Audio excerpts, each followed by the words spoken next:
And joining the show right now, one of my favorite people to talk to, a guy that just always has his finger on the pulse of what this fan base is talking about. The one, the only. You know him as ERock. I know him as ERock. His real name, Eric Emanuel. ERock, what's going on, brother? Farzy, it is so good to see you again, my man. You're doing big things. You're looking good. The family's good. I mean, it's such a treat to be on again, and thanks for having me. We have always meshed well, my friend, and I'm thinking to myself, you know what? I'm not in the call-taking business anymore, right? I'm on Twitter. I see the people talking, and that's basically my interaction. You, to me, always are a great representative of this great fan base. And I just want to run this one thing by. It's definitely a support of the Eagles, but it also plays off of what we dealt with the Phillies over the weekend with Alumni Weekend in terms of almost everybody to a man of the alumni that went into the booth talked about how the fans helped them here. They demanded nothing but my best when I played here.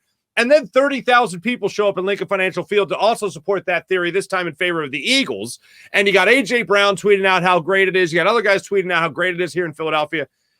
Where do you think that comes from, that passion that people have in this city to not just show up for sports, but also at the same time add that little extra added motivation? Listen, Philadelphia is a unique place. And before I ventured out of my home stadium, the Lincoln Financial Field, probably as recently as only 5 years ago, I always thought, like, whenever you hear them talk about Philly fans and how intelligent they are and how passionate they are and how they always sell out, I always thought that was kind of fluffing ourselves up, right? Because you see them at the end of the Stanley Cup finals and they raise the cup and say, this is for the best fans in the world. And the NBA finals, they take that trophy and hold it up and say, this is for the best fans in the world. But I'll tell you, man, that A.J. Brown tweet might have surprised a lot of people. It did not surprise me because I've gone to Baltimore and Tampa and LA and I've been all over the place and I've seen firsthand how Eagles fans take a stadium over when it's not even their stadium. You know what I mean? So having 30,000 fans at the Link watching a glorified walkthrough, because that's what it was, does not surprise me in the least bit. And I think it's universal, whether you're Sixers, Phillies, Flyers, Eagles, you'll always have that alumni that look back and say, you know what, for as much as we kind of got it at times from the fans, that was a pretty cool place to play. What was it like at the Link? Was it as electric as it seemed for, albeit, as you termed it, a glorified walkthrough? Yeah, the Eagles do a phenomenal job of putting on a show for that one night. And I know we kind of say one night, and I guess we're old timers now because we remember going back to practice at Lehigh when you could literally take a vacation for a week. Right. We're old because you and I are both bald. We have children, and we remember Lehigh. Oh, you beautiful bald bastard! You. Yeah, we remember it. So like when we think about one practice at the stadium, we kind of like, that's cool. But for some fans, that's the only time that they go and get to see their team up close. Maybe they don't go to preseason. Maybe the regular season's not in their budget. So the atmosphere is energetic because for a lot of fans, this is the only chance they're going to see their team up close. Mm-hmm. You don't feel like you have to take the hat off. You look good either way, brother. You look good either way. Hold on one second. For the people on the podcast, ERock is wearing a phenomenal throwback Eagles Kelly Green winged eagle white hat. It's beautiful, is what it is. And for the people on the podcast, ERock is blinding the viewers by the glare coming off of the Chrome Dome. It's... No one has ever done podcast voice back to me before. That is a first on this program. Phenomenal. My man Ari, St. Louis Cardinals fan, he'll really enjoy that little back and forth. Anyway, here's what I got for you. This is the $1 million question here. Really, it's the $500,000 question, and the $1 million question is really about Jalen Hurts. But just overall, what is your level of optimism and expectation when it comes to the upcoming Eagles season? Well, I'm weighing optimism with reality, as every fan does. They're weighing their eyes with their heart. I firmly believe, and I'm sure we're going to get to the quarterback position, right, that if you were to stick any – I don't want to go easy Brady, Mahomes, Aaron Rodgers and stick it. But let's say you take a Josh Allen or a Lamar Jackson or a Justin Herbert out there in L.A. and you put them on this team. This team should be a Super Bowl contender. The offensive line is the best in football. The wide receivers, they completely revamped that squad altogether. We finally got linebackers. Hello, we finally got linebackers. You bring in Bradbury, the defensive line looks nasty. So this should be a Super Bowl contender if Jalen Hurts plays up to the ability that we think he all can be and takes that next step forward. Now, what's reasonable expectation? Well, I think a reasonable expectation is that you win the division. Everybody in the division got worse except you. Cowboys lost a lot of players via free agency. Giants, I like what they did with their coaching staff, but other than that, they got a long way to go. You can't convince me that a Carson Wentz-led Commanders team is going to win the division. The Eagles, by and large, are the only team that genuinely got better. So if they made the playoffs last year, right, the expectation, I think, should be you win the NFC East, you host yourself a playoff game at Lincoln Financial Field, you win said playoff game, and then whatever happens in the divisional round happens in the divisional round. Of course, the biggest question mark is we all know it. Yeah, that would be Jalen Hurts, fella. What's that? I would be that Jalen Hurts fella. That would be that Jalen Hurts guy that they seem to be talking about all the time on the radio. Yeah, that would be him. Well, all right. So let's lay it out for the good people. Let's lay it before them.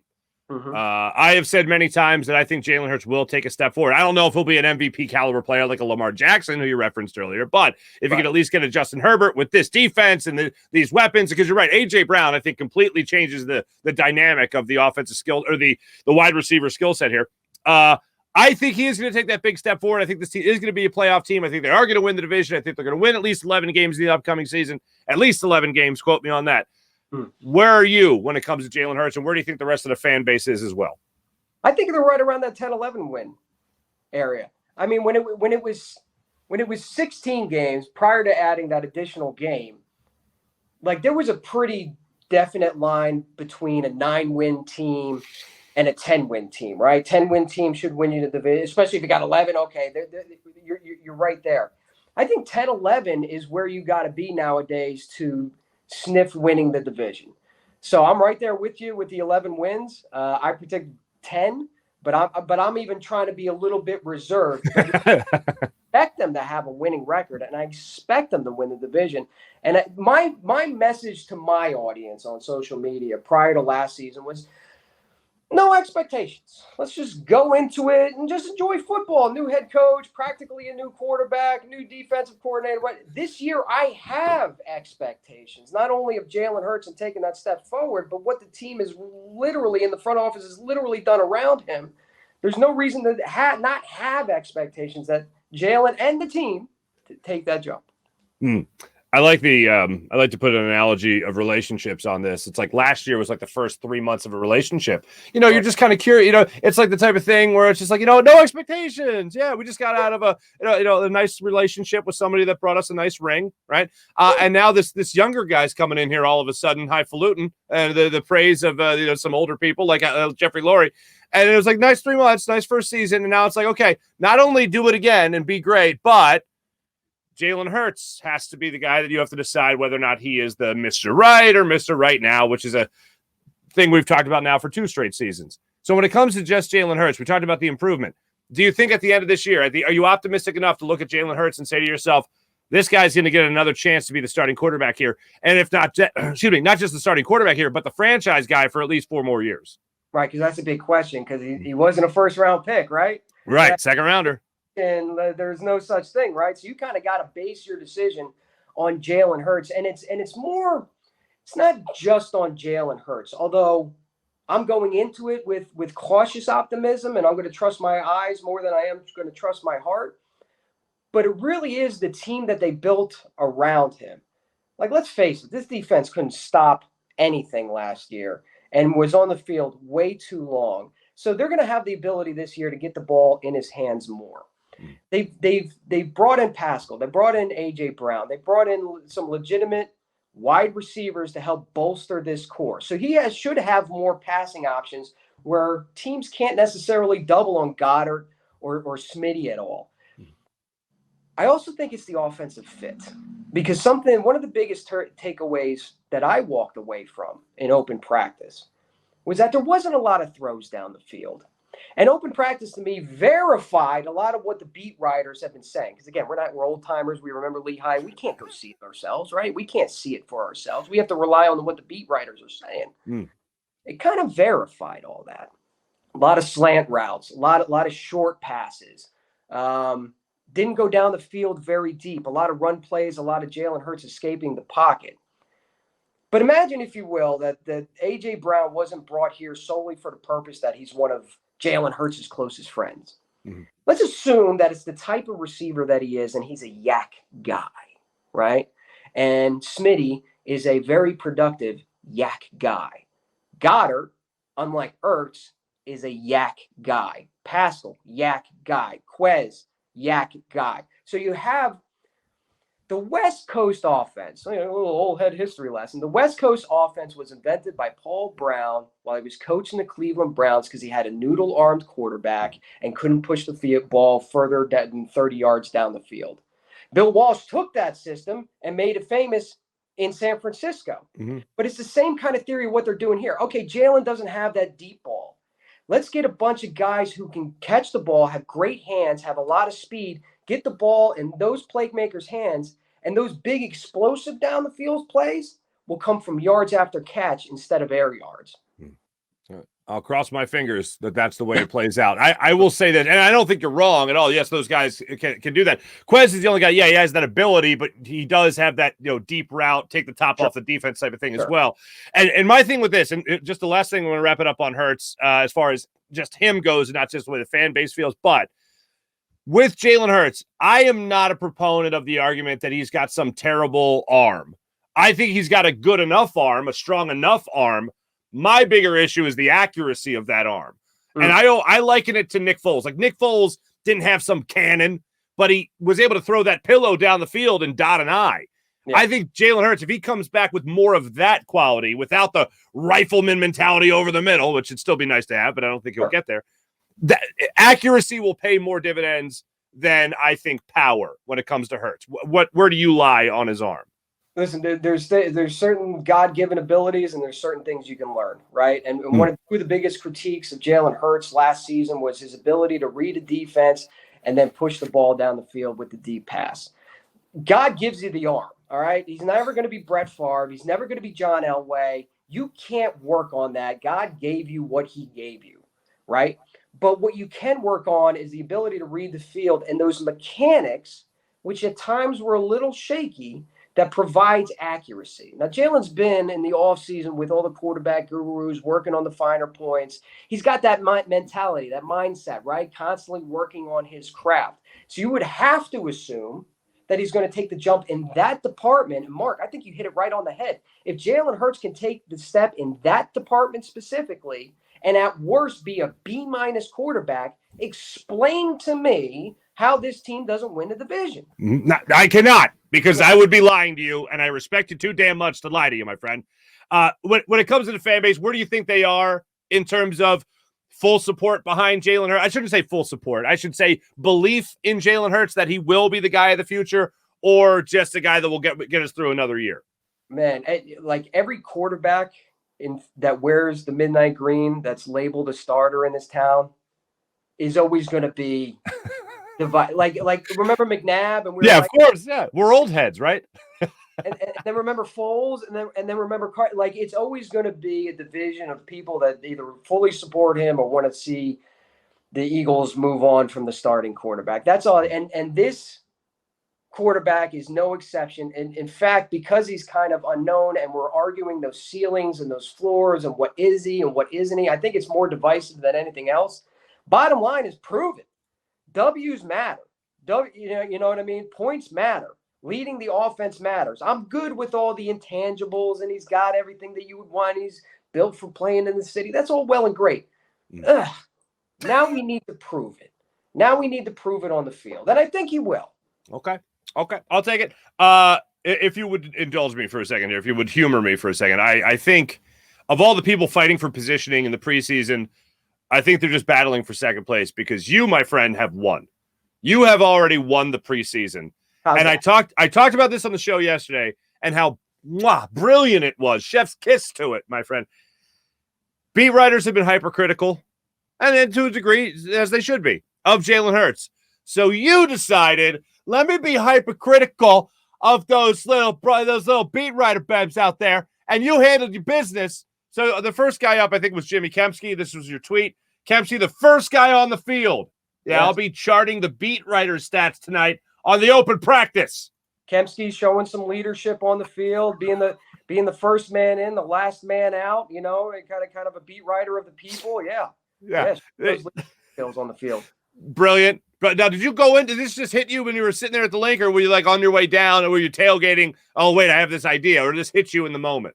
That's one of my favorite things about being at the games and doing what I do and trying my damnedest to bring people like the authentic Philly fan experience, because that stuff really just kind of comes to me. Like, I'm watching the game, but I'm also watching what happens in the crowd. I'm watching the game, but I'm also watching because, man, those ones that get picked up by like BuzzFeed, that go viral, those are the ones that nobody else is looking at. Somebody's got a funny sign. Somebody's in the stands acting up. Something on the sideline happens. So I'm always, I see everything. Oh boy, do you, including Zach Berman, which was your next target. Yeah. All the intangibles, prepared, driven, intelligent, however, still plagued by poor choice on the field. Long sleeve button down. It's 95 degrees out. Yeah. That's good eye by you. Good eye. Yeah. That was a poor decision. Listen, he's doing all the right things in practice. He's showing up in shorts but the blue, almost cotton-like button down, you're going to sweat right through. It's going to be a distraction for the team. And, we're trying to bring the team together, not be a distraction. And what they say about Zach Berman, he's a me guy. He's not a team guy. He's a me guy. So you got to be careful. Friend of the show, Zach Berman. All these guys are my friends, really. Maybe this guy is. Howard Eskin. Yeah. From an injury standpoint, Howard Eskin is complete liability. Sources say he's a bit of a diva, too. Spends a lot of time alone. Not a good teammate. Oh, and you had a picture to accompany. Hold on one second. For the people on the podcast, it was a picture of Howard Eskin allegedly tweeting on the field. I thought it was brilliant. I thought it was a brilliant bit, my friend. Absolutely. Thank you. All right. So you said at least 10 wins for the Eagles. We can feel good about that. One name that you think will be a jump out guy, an attention getting guy in the early goings of the season. Who do you think that guy will be for the Eagles? Miles Sanders. Woohoo! Yeah, Miles Sanders, listen, he's got a chip on his shoulder right now. I love a player with a chip on his shoulder. He's playing for a contract. I love a player that's playing for a contract. You know what I mean? And he's kind of pissed off at taking reps, or at least reportedly taking reps with the twos. I think if this offense is going to be productive, it's still got to rely, as much as we talk about the passing game and the wide receiver upgrades, it's still got to be fundamentally rooted in the run game to move the chains. It's not going to be a Doug offense where he runs 3 times in the first opening series and then forgets how to run the ball. They have to rely heavily on him. He has to prove that he can catch passes out of the backfield. He has to prove that he, can pass block. Because realistically speaking, I love Gainwell. I love Boston Scott. But if Miles Sanders doesn't perform and or gets injured, what happens to this run game? Right. That the Eagles lean on so heavily as a crutch to maybe overcome some of those shortcomings of Jalen Hurts. So he has to be. Hurts is number 1. Miles Sanders is number 2. There you go. My man, I'm with you right there. ERock, Eric Emanuel, always great catching up with you, brother. Oh, any big trips planned? I know you always like a fine road trip. You headed anywhere? Well, thank you, Marc Farzetta, for bringing that up. I will be traveling, for teeing that one up for me. Traveling with my friends at Philly Sports Trips.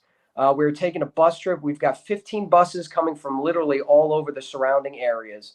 Our goal is to bring 1,000 fans to FedEx Field and clog up both end zones. We already got one end zone clogged.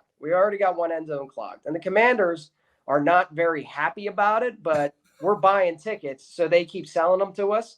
The next one up is Arizona. That's going to be an absolutely phenomenal trip. They've got such an action-packed lineup for people that weekend. And, of course, going up to MetLife, to play the G-Men, big division rivalry. And so, shout out to Philly Sports Trips, and visit their site if you'd like to tag along. Hey, I know how to pay the bills, my friend. You know what I'm saying? There you go. That's my mark. That's my mark. Eric Emanuel, ERock, always great catching up, brother. Thank you so much. And how do we follow you on social media? Instagram and Twitter, ERock_Eagles. Always, seriously, man. Great catching up with you. Glad all is going well for you, as always. The great ERock himself joining us here on the Farzy Show. Thank you so much for having me on. Appreciate it.